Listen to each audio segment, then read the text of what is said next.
Hello everyone, कैसे आप सभी। एनसीईआरटी केमिस्ट्री सीरीज में आज हमारा लेसन सेकेंड है।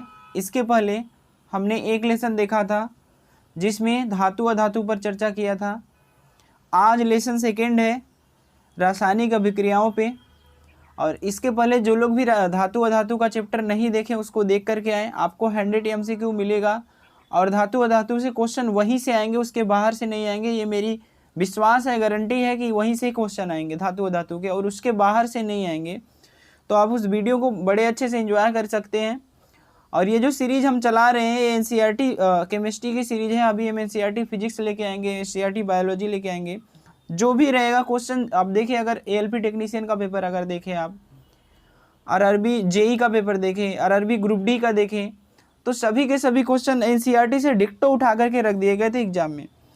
तो उसी पे हम चर्चा करेंगे और जितने भी क्वेश्चन आए हैं हम उसको सबको सम्मिलित करके लाए हैं इसमें। तो आप इस वीडियो को बहुत अच्छे से एंजॉय कर सकते हैं। इसके पहले जो लोग भी चैनल पे नए हैं चैनल को सब्सक्राइब करके बेल आइकन प्रेस कर दे ताकि वीडियो की अपडेट आपको बार बार मिलती रहे। शुरू करते हैं आज की अपनी क्लास। ठीक, पहला क्वेश्चन आपके सामने है, किसी रासायनिक अभिक्रिया के उत्पाद तत्वों का कुल द्रव्यमान अभिकारक तत्वों के कुल द्रव्यमान के से होता है। इसमें क्या है कि अगर मान लीजिए कोई रिएक्शन अगर आप करा रहे हैं, कोई भी रिएक्शन अगर आप करा रहे हैं, जैसे मान लीजिए हमने कार्बन प्लस ऑक्सीजन को जोड़ करके यहाँ पे बना दिया CO2। ठीक है, कार्बन प्लस ऑक्सीजन को जोड़ करके CO2 बना दिया। तो इसमें बोल रहा है कि जो इधर के तत्व होंगे, इधर के तत्वों की संख्या, इधर के तत्वों की संख्या और द्रव्यमान जो होगा दोनों इक्वल होगा। ये दोनों कैसा होगा, दोनों कैसा होगा, तो आपको पता होगा कि ये कैसा होगा, ये दोनों कैसे होंगे, तो ये दोनों बराबर होंगे। क्या होंगे? बराबर होंगे। तो ये चीज़ आप ध्यान रखेंगे। ठीक है, आगे बढ़ते हैं, दूसरे क्वेश्चन पे चलते हैं। किसी रासायनिक अभिक्रिया के दौरान क्या लागू होता है? वही बात ऊपर के क्वेश्चन में आपको देखने के लिए मिला था कि द्रव्यमान भी आपको बराबर ही मिलेगा। तो किसी भी रासायनिक अभिक्रिया के दौरान क्या लागू होता है? तो यहाँ पे द्रव्यमान संरक्षण का नियम लागू होता है। कौन सा? द्रव्यमान संरक्षण का नियम लागू होता है। ठीक है, रासायनिक अभिक्रिया के पहले एवं उसके बाद प्रत्येक तत्व के परमाणुओं की संख्या क्या होगी? वही चीज़ है, जैसे हमने एक रिएक्शन आपको दिखाया था, एक रिएक्शन दिखाया था। क्या दिखाया था? रिएक्शन क्या था? H2, अगर मान लीजिए ये हमने लिया H2 + O2, यहाँ पे मिलेगा 2H2O। अगर इस तरीके से करें तो यहाँ पे क्या मिल जाएगा? H2 + O2 + 2H2, ये मिला ना। तो इसमें बोल रहा है कि जो इसका परमाणु संख्या होगी, इधर के तत्वों की परमाणु संख्या होगी, इधर के तत्वों की परमाणु संख्या में क्या रिलेशन होगा? तो ये क्या रिलेशन मिलेगा आपको? ये इक्वल मिलेगा। अगला क्वेश्चन है, रासायनिक अभिक्रिया में भाग लेने वाले पदार्थ को क्या कहते हैं? तो रासायनिक अभिक्रिया में भाग लेने वाले पदार्थों को क्या कहते हैं? यहाँ पे 4 ऑप्शन आपको सामने दिख रहे हैं। पहला है अभिकारक, उत्पाद, एंजाइम, उत्प्रेरक। तो इसका आंसर क्या बनेगा? इसका आंसर होगा अभिकारक। ठीक है, क्या होगा आंसर? अभिकारक। ठीक, आगे बढ़ते हैं। जब रासायनिक अभिक्रिया होती है तब निम्नलिखित में से क्या होता है? आप बताइए ना, क्या होता है? जब रासायनिक अभिक्रिया होती है तो निम्नलिखित में से क्या होता है? तो इसमें क्या होगा? ऑप्शन तो दिया है, अवस्था परिवर्तन, रंग परिवर्तन, और ये क्या होगा? यहाँ पे आप बोल लीजिए टेम्परेचर परिवर्तन, ताप परिवर्तन। ताप परिवर्तन जो तीसरा है ये क्या होगा? ताप परिवर्तन। तो इसको आप ध्यान रखेंगे। तो यहाँ पे सभी होगा। देखिए, अगर कोई वस्तु, अगर मान लीजिए कि आप किसी वस्तु को गर्म करते हैं या कोई भी लिक्विड है, लिक्विड को गर्म करते हैं, कोई भी मटेरियल दिया उसको गर्म करते हैं, तो गर्म करेंगे तो वो वाष्प में बदलेगा। तो अवस्था परिवर्तन हुआ कि नहीं हुआ? लिक्विड को वाष्प में किया। अब कुछ वस्तुएं होती है जिसको, कुछ पदार्थ ऐसे होते हैं जिनको गर्म करेंगे तो उसका रंग रिड्यूस होता है, कम होता है या दूसरी कलर में चेंज हो जाता है। और ताप परिवर्तन तो होता ही है। तो इसका आंसर क्या बनेगा? सभी बनेगा। ठीक है, अब देखिए ये बहुत अच्छा क्वेश्चन है। ये क्वेश्चन पूछा गया है एलपी टेक्नीशियन के एग्जाम में, ये क्वेश्चन पूछा गया था। ये संभवतः आरआरबी जेईई के क्वेश्चन में भी पूछा गया था। ठीक है, जब मैग्नीशियम रिबन को वायु में जलाया जाता है तब ये श्वेत लौ के साथ दहन होता है और श्वेत चूर्ण में बदल जाता है। यह चूर्ण होता है, यह चूर्ण किसका होता है? तो यह जोड़ किसका होता है? पहले हम इस रिएक्शन की बात कर लेते हैं ना, ये रिएक्शन क्या होगा, ठीक है। पहले इसके रिएक्शन की बात हम कर लें तो अगर हम देखें तो यहाँ पे ऑप्शन क्या क्या दिया है, ठीक है, बन जाएगा। अगर हमने लिखा, यहाँ पे हमने लिखा MgO2 और ये क्या देता है, MgO, ठीक है। अब इस MgO को फिर से हम जल के साथ गर्म करेंगे तो ये क्या मिलेगा, MgOH का ट्वाइस, क्या मिलेगा, MgOH का ट्वाइस। तो आपका लास्ट प्रोडक्ट क्या बना, मैग्नीशियम हाइड्रोक्साइड। अब ध्यान से देखिएगा, इसमें बोला है जब मैग्नीशियम रिबन को वायु में जलाया जाता है तो श्वेत लौ के साथ दहन होता है और श्वेत चूड़ में बदल जाता है। यह चूड़ किसका होता है? तो लास्ट प्रोडक्ट आपका क्या बना था, मैग्नीशियम हाइड्रोक्साइड। तो आंसर क्या बनेगा आपका, मैग्नीशियम हाइड्रोक्साइड, ठीक है। आगे बढ़ते हैं। रासायनिक अभिक्रिया में नया पदार्थ जो बनता है उसे क्या बोलते हैं? अगर मान लीजिए आप कोई काम कर रहे हैं, काम का कुछ भी आउटपुट आता है तो उसको प्रोडक्ट ही तो बोलते हैं। वो क्या होगा, प्रोडक्ट होगा ना, ठीक है। एक कंकाली रासायनिक समीकरण क्या होता है? एक कंकाली रासायनिक समीकरण क्या होता है? ये होता है असंतुलित। कंकाली का मतलब क्या होगा, जैसे अगर हमने लिख दिया H2 + O2, ये क्या मिलेगा, H2O। लेकिन क्या बताइए, ये बैलेंस है? बैलेंस नहीं है। ऐसा समीकरण जो बैलेंस नहीं होता उसको क्या बोलते हैं, कंकाली रासायनिक समीकरण। अगर इसको बैलेंस करने के लिए हमको क्या करना पड़ेगा, यहाँ पे 2H2 करना पड़ेगा, यहाँ पे भी क्या करना पड़ेगा, 2H2O, ठीक है, तब ये बैलेंस हो जाएगा। लेकिन इसमें ये बैलेंस नहीं रहेगा, ठीक है, तभी ये क्या बनेगा, कंकाली समीकरण बनेगा, कंकाली रासायनिक समीकरण बनेगा। समझ में आ रहा होगा, उम्मीद है, ठीक है। तो आगे बढ़ते हैं, अगले क्वेश्चन की तरफ चलते हैं। भखरा चूना का रासायनिक सूत्र क्या होगा? तो आपको दिया है भखरा चूना का रासायनिक सूत्र, तो ध्यान से इसको देखिए। इसमें इसको बोलते हैं कली चूना, इसको क्या बोलते हैं, कली चूना। ये जो है CaO, इसको बोलते हैं कली चूना। ध्यान से सुनिए, लिखावट थोड़ी अजीब हो सकती है क्योंकि ये अपने हाथ से लिख रहे हैं तो लिखने में दिक्कत होगा। ये बोलते हैं, इसी को बोलते हैं भखरा चूना, इसको क्या बोलते हैं, भखरा चूना। अब ध्यान से देखिए, इसमें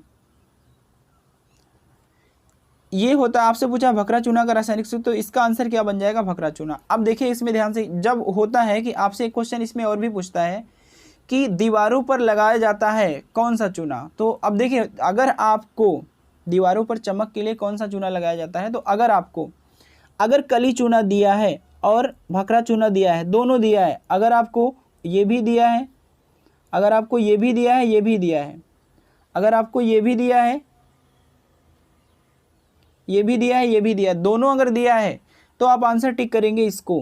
किस क्वेश्चन के लिए, जब आपसे पूछा जाए दीवारों पर चमक के लिए किसका उपयोग किया जाता है। लेकिन अगर मान लीजिए आपको केवल यही दिया है, यही दिया है, अगर आपको केवल मान लीजिए ये दिया है तब आप इसी को लगाएंगे, लेकिन अगर दोनों दिया है तो आप इसको लगाएंगे, ठीक है। आपसे पूछा भखरा चूना का रासायनिक सूत्र क्या होगा, तो कैल्शियम हाइड्रोक्साइड, ठीक है। आगे बढ़ते हैं। कैल्शियम ऑक्साइड जल से अभिक्रिया करके क्या बनाता है? तो आपसे पूछा है कैल्शियम ऑक्साइड जल से अभिक्रिया करके, तो वही बात तो है, ध्यान से देखिए क्या होगा। अगर आपको दिखे, ये यहाँ पे है कली चूना CaO, क्या है CaO। अब इसको जल के साथ अभिक्रिया कराएंगे, कैल्शियम ऑक्साइड यही तो होता है, इसी को कली चूना बोलते हैं। इसके जल के साथ अभिक्रिया करेंगे तो यही बनता है CaOH ट्वाइस, ठीक है, इसी को क्या बोलेंगे, कैल्शियम हाइड्रोक्साइड, ठीक है, या भखरा चूना। तो आंसर इसका क्या बनेगा, B। आगे चलते हैं। ऐसी अभिक्रिया जिसमें 2 या 2 से अधिक अभिकारक मिलकर एकल उत्पाद का निर्माण करते हैं उसे क्या बोलते हैं? जैसे अगर हम बोले, ध्यान से समझिएगा मेरी बात, 4 लोग मिल करके एक हो गए तो क्या होगा, उनका संयोजन हो गया, क्या हो गए, वो संयोजित हो गए, ठीक है। तो इसको क्या बोलेंगे, ये क्या होगा इसका आंसर, ये संयोजन अभिक्रिया होगा, ठीक है। आगे चलते हैं। संयोजन अभिक्रिया का उदाहरण है, अब देखिए बड़ा अच्छा क्वेश्चन है, थोड़ा सा इस चीज़ को हम आपको डिटेल में बताएंगे। जैसे आपको दिया है कोयले का दहन क्या होता है, जब भी कोयले को आप जलाएंगे तो कोयला कैसे जलता है, ये कार्बन हुआ, कार्बन को आप ऑक्सीजन की उपस्थिति में जलाएंगे तो क्या बनता है, ये क्या बनेगा, कार्बन डाइऑक्साइड बनेगा, ये आपको पता होगा। हाइड्रोजन और ऑक्सीजन के सहयोग से क्या बनना, जल। तो वही रिएक्शन हमने लिखा H2O 2H2 + O2, ये क्या बनेगा 2H2O। ये क्या हुआ, यहाँ भी तो देखिए ये प्रोडक्ट ये मिल करके क्या बन गया एक, और ये मिल करके क्या बन गया ये। अब आगे देखते हैं क्या है, कली चूना से भखरा चूना, वही रिएक्शन जो हम इससे पहले दिखाए थे, क्या CaO प्लस क्या होगा, CaO को किसके साथ गर्म करना था हमको, H2O के साथ, जल के साथ आप क्रिया करेंगे तो कैल्शियम हाइड्रोक्साइड बनेगा, ठीक है, कैल्शियम हाइड्रोक्साइड बनेगा। तो अब देखिए सभी के सभी में क्या है, ये प्रोडक्ट मिल करके एक बन जा रहा है कि नहीं, तो ये मिला क्या आपको, संयोजन अपक्रिया मिला। संयोजन का उदाहरण ही आपसे पूछा है ना, कौन सा मिलेगा संयोजन का उदाहरण, सॉरी, तो इसमें क्या आंसर होगा, सभी होगा, ठीक है। आगे चलते हैं, ऐसी अभिक्रिया जिसमें उत्पाद के निर्माण के साथ उष्मा भी उत्पन्न होती है उसे क्या कहते हैं। अब देखिए इसमें दो बात होती है, पहली बात वो होती है जिसमें अगर आप मान लीजिए कि बाहर से उष्मा देते हैं किसी चीज़ को, तो वो क्या होगा, उष्मा शोषी होगा, उष्मा का अवशोषण करती है, उष्मा लेती है। लेकिन अगर मान लीजिए किसी दूसरे प्रोडक्ट को है, जैसे अगर आप मान लीजिए चूने को जलाते हैं, सॉरी चूने को पानी में डालते हैं, तो जब चूने को पानी में डालेंगे तो आप देखे होंगे कि लौ निकलती है, उसमें से गर्मी निकलती है, तो वो वहाँ पे क्या होता है, उष्मा बाहर निकलती है। तो जब उष्मा प्राप्त होती है, उष्मा निकलती है, तो उसको बोलते हैं उष्मा क्षेपी अभिक्रिया, उष्मा क्षेपी अभिक्रिया। लेकिन जब उष्मा, अब देखिए इसका आंसर तो बनेगा उष्मा क्षेपी, लेकिन अगर मान लीजिए कि उष्मा आपको देना पड़ रहा है तो उसके लिए आंसर क्या बनेगा, उष्मा शोषी। उम्मीद है समझ में आ गए होंगे, ठीक है। आगे चलते हैं, कौन है एक उष्माक्षेपी अभिक्रिया का उदाहरण है, कौन एक उष्माक्षेपी अभिक्रिया का उदाहरण है, तो ये क्या होगा, श्वसन के दौरान भी उष्मा निकलती है। आप देखें ना, जब किसी से बात करते हैं या कोई गर्मियों में ठंडी में देखे होंगे तो मुंह से भाप निकलता है। और दूसरी बात, प्राकृतिक गैस का दहन करते हैं तो भी उष्मा निकलती है। साग सब्जी का विघटन होकर कंपोस्ट का बनना, वहाँ पर भी क्या होता है, वहाँ पर भी मुख से गर्मी आती है। तो ये सभी के सभी क्या बनेंगे, इसके आंसर बनेंगे, ठीक है। आगे चलते हैं, एक ऐसी अभिक्रिया जिसमें एकल अभिकारक टूटकर छोटे छोटे उत्पाद बनाते हैं उसे क्या कहते हैं। अब देखिए यहाँ पे क्या होगा, जब सभी क्या है वो छोटे छोटे उत्पाद में टूट जाएंगे, तो उसको क्या बोलेंगे, ये होता है अपघटन या वियोजन, ठीक है, अपघटन या वियोजन, छोटे छोटे उत्पादों में बट जाते हैं, ठीक है। आगे चलते हैं, देखिए अगला क्वेश्चन दिया है, जब किसी लोहे की कील को कॉपर सल्फेट के विलयन में डाला जाता है तब थोड़ी देर बाद लोहे की कील का रंग भूरा हो जाता है और कॉपर सल्फेट विलयन का नीला रंग मलिन पड़ जाता है। यह कौन सी अपक्रिया है, ये कौन सी अपक्रिया है, तो ये कौन सी अपक्रिया है, ये होगी द्विविस्थापन अपक्रिया। इसमें क्या हो गया, द्विविस्थापन करने का मतलब अगर आप थोड़ा सा ध्यान से समझें तो ये नाम से ही मिला है। पहले तो ये क्या होता था, लोहे की कील जो थोड़ी देर बाद लोहे का रंग भूरा हो जाए, फिर कॉपर सल्फेट का विलयन धीरे धीरे नीला पड़ जाता है। तो ये क्या पहले एक बार में क्या हुआ, भूरा हुआ, फिर धीरे धीरे क्या हुआ, नीला हुआ, तो दो बार इसमें परिवर्तन हुआ। मेरी बात समझ है, तो नाम से ही आप इसका आंसर कर सकते हैं। तो यहाँ आंसर क्या बनेगा, द्विविस्थापन, ठीक है। आगे बढ़ते हैं, जिन अभिक्रिया में अवशेष का निर्माण होता है उसे अवक्षेपण अभिक्रिया कहते हैं। यह अवक्षेप, सॉरी एक बार फिर से देखते हैं, ठीक है, जिन अभिक्रिया में अवशेष का निर्माण होता है, अवक्षेप होगा भाई, ये अवशेष नहीं होगा, अवक्षेप होगा, अवक्षेप का निर्माण होता है उसे अवक्षेपण अभिक्रिया कहते हैं। यह क्या होता है, अवक्षेपण अभिक्रिया जल में विलय होता है, अविलेय होता है, ये काट करके बना लीजिए, यहाँ पे अविलेय होता है, ठीक है, विलेय नहीं अविलेय होता है, जल में अविलेय होता है। तो इसका आंसर यही बनेगा सेकंड, ठीक। आगे बढ़ते हैं, ऐसी क्रिया जिसमें अभिकारक के बीच आयनों का आदान प्रदान होता है, ऐसी क्रिया जिसमें अभिकारक के बीच आयनों का आदान प्रदान होता है उसको क्या बोलते हैं, उसको बोलते हैं द्विविस्थापन अपक्रिया। क्या बोलते हैं, द्विविस्थापन अपक्रिया, ठीक है।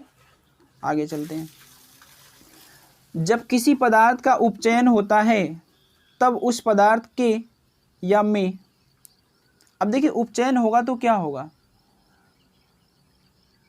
उपचयन होगा तो आप देखिए क्या होगा, ऑक्सीजन में वृद्धि होगी। दूसरी बात क्या हो सकता है, हाइड्रोजन का ह्रास होगा, हाइड्रोजन परमाणु निकलेंगे, ऑक्सीजन परमाणु की वृद्धि होगी और ऑक्सीकरण संख्या में वृद्धि होगी। वही बात ना, जितने ऑक्सीजन आएंगे ऑक्सीकरण संख्या में वृद्धि हो सकती है। तो अब देखिए यहाँ पे क्या होगा, इसका आंसर क्या बोल सकते हैं, तो यहाँ पे क्या होगा, ये बात भी सही है, ये भी सही है, ये भी सही है, तो इसमें क्या होगा, कुछ भी हो सकता है। उपचयन में क्या होता है, अंदर ऑक्सीजन की वृद्धि होती है, दूसरा क्या होगा, हाइड्रोजन का ह्रास होता है, तीसरा ऑक्सीकरण संख्या में वृद्धि होती है। जब किसी पदार्थ का अपचयन होता है तब क्या होगा, देखिए उसी का ठीक उल्टा क्वेश्चन है, ठीक है। जब किसी पदार्थ का उपचयन होगा तो क्या होता है, उपचयन में क्या होगा, ऑक्सीकरण संख्या में ऑक्सीजन की कमी होती है ना, ऑक्सीजन की कमी होती है, हाइड्रोजन में वृद्धि होना चाहिए, सॉरी ऑक्सीकरण संख्या में कमी। ये पूरा का पूरा आंसर इस क्वेश्चन को काट दीजिए, ये उल्टा पुल्टा क्वेश्चन लिखा गया है, ठीक है। ये क्वेश्चन छोड़ दीजिए, सॉरी फॉर मिस्टेक। ठीक, आगे बढ़ते हैं। जब किसी अभिक्रिया में एक अभिकारक उपचयित होता है और दूसरा अभिकारक अपचयित होता है तो उसे क्या बोलते हैं, केवल उपचयन, केवल अपचयन, दोनों। तो यहाँ पे क्या होगा, दोनों होगा, अपचयन उपचयन, आप इसको यहाँ पे एक साथ बोल सकते हैं ना, अपचयन और उपचयन। ये आंसर इस तरीके से होना चाहिए था, अपचयन और उपचयन, ठीक है। कौन रेडॉक्स रिएक्शन है, रेडॉक्स रिएक्शन होने का मतलब क्या होगा कि इसमें जो होगा अपचयन और उपचयन दोनों होना चाहिए, ठीक है। तो इसमें रेडॉक्स रिएक्शन क्या होगा, ध्यान से देखते हैं अब इसको। सभी के सभी तो बैलेंस लग रहे हैं, पहले इसको देखें।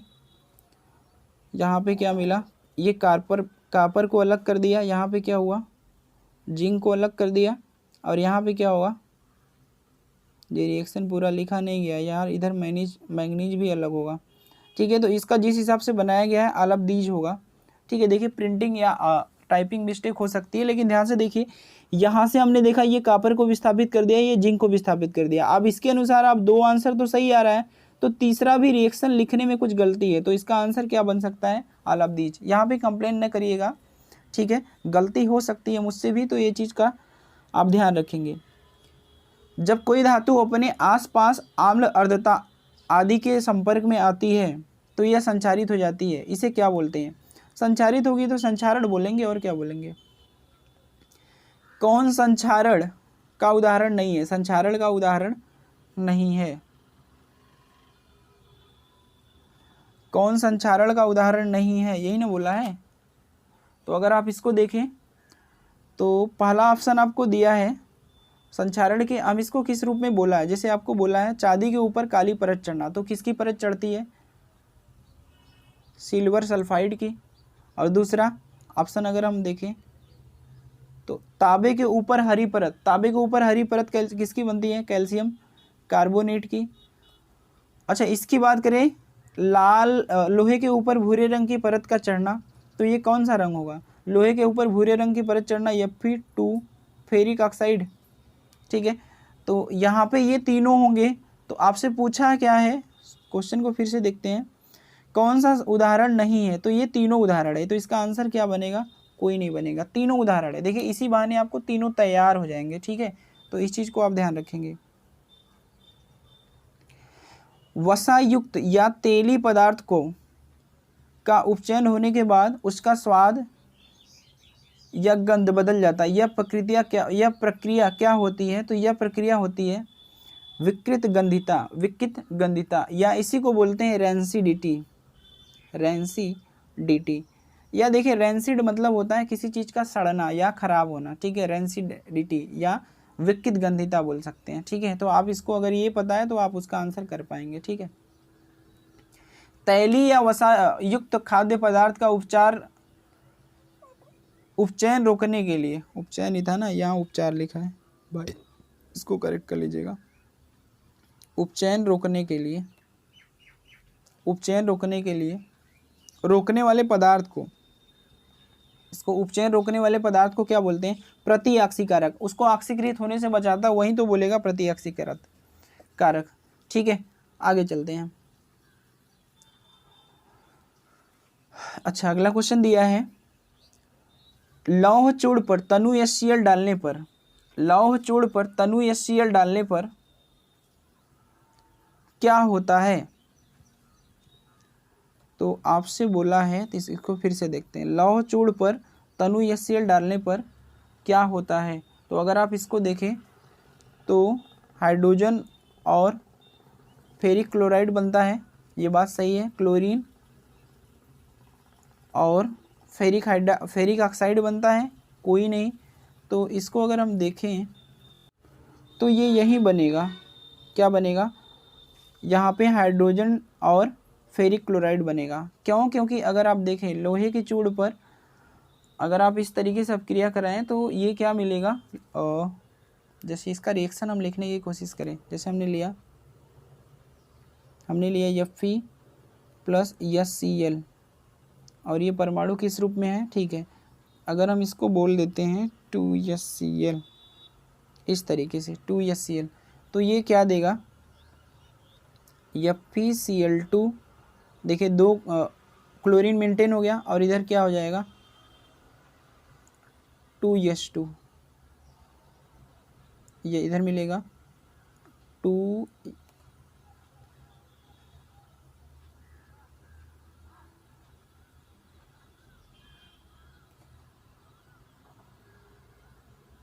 फिर से हम रिएक्शन को लिखते हैं।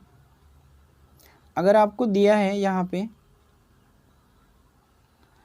ये क्या दिया है, मान लीजिए फेरस दिया है और इधर क्या दे देते हैं हम HCl दे देते हैं, और HCl का कितना परमाणु होगा, 2 परमाणु। तो इसको गर्म करेंगे जब, तो ये क्या मिलेगा, तो ये क्या मिलेगा FeCl2 प्लस इधर क्या मिलेगा H2 मिलेगा, ठीक है, H2 मिलेगा। तो यही बात हम आपको समझा रहे हैं। तो इसका आंसर क्या बनेगा, ए बनेगा। ठीक, आगे चलते हैं। सोना या प्लेटिनम आर्द्र वायु में संचारित नहीं होते हैं क्योंकि ये यहाँ पे क्या है, यह महंगा होता है। आंसर पहला है महंगा होता है, महंगा नहीं होता है, महंगा होता है। दूसरा क्या दिया है, यह सबसे कम क्रियाशील होता है। तो ये सबसे कम क्रियाशील होते हैं, यही बात सही है। ये अब क्रियाशील होते हैं, ये नहीं, ये तो गलत है। ये भी, ये महंगा होता है, महंगा होता है, ठीक है। तो इसका आंसर क्या बनेगा, सबसे कम क्रियाशील होते हैं, ठीक है। निम्नलिखित में से कौन प्रकाश रासायनिक अभिक्रिया का उदाहरण नहीं है, उदाहरण है, प्रकाश रासायनिक अभिक्रिया का उदाहरण नहीं है, ठीक है। अब इसमें बोलना क्या चाहता है कि जिस भी चीज़ को अगर आप प्रकाश की उपस्थिति में गर्म करते हैं या बनाते हैं उसको क्या बोलेंगे, उसमें है उदाहरण है कि नहीं, वही चीज़ आपसे पूछ रहा है। तो जब क्लोरीन का विघटन होता है तो उसमें सनलाइट की यूज होती है प्रकाश की उपस्थिति में, तो ये बात तो सही है।